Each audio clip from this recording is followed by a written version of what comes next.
Hi, hello guys, welcome back to my channel. In this video we're going to see about the respiratory system.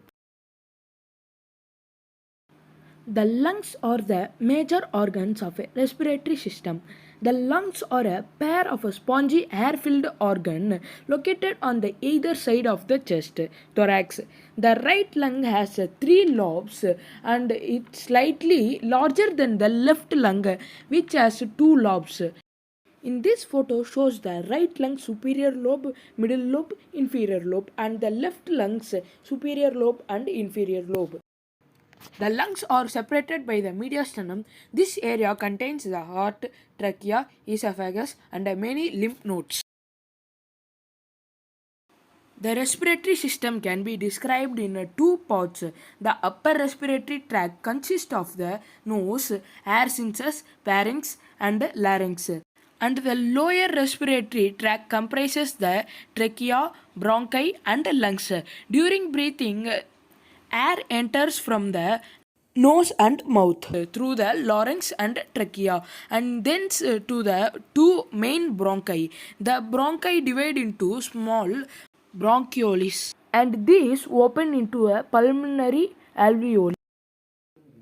The alveoli are large air sacs lined by the thin flat cells and are surrounded by a capillary networks derived from the pulmonary arteries. It is in these alveoli that the interchange of the gases take place. The blood in the capillary network gives a carbon dioxide and exchange it for the oxygen in the air freshly breathed into the alveoli. With each inspiration, fresh oxygen is brought into the alveoli, and with each expiration, carbon dioxide is exhaled. In this way, blood circulating through the lungs replenishes its oxygen supply in exchange for its waste carbon dioxide through the lungs. Now we are going to see about the mechanism of the respiration. The air is drawn into the lungs by the act of inspiration. During the inspiration, the chest cavity is inflated by the contraction of the respiratory muscle attached to the bony cage of the chest, which pull out the ribs. The diaphragm descends during the act of inspiration, and this further help to enlarge the chest cavity and so inflate the lungs.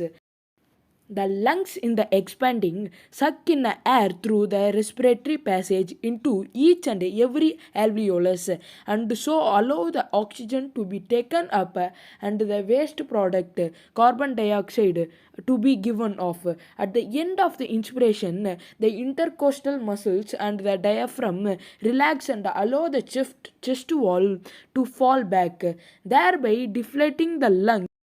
In addition, the elasticity of the lungs themselves by exerting a pull on a chest wall also plays an important role in expelling the air.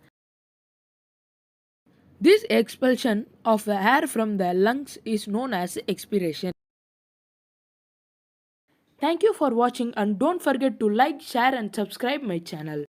We will see you back in the part 2. Bye bye.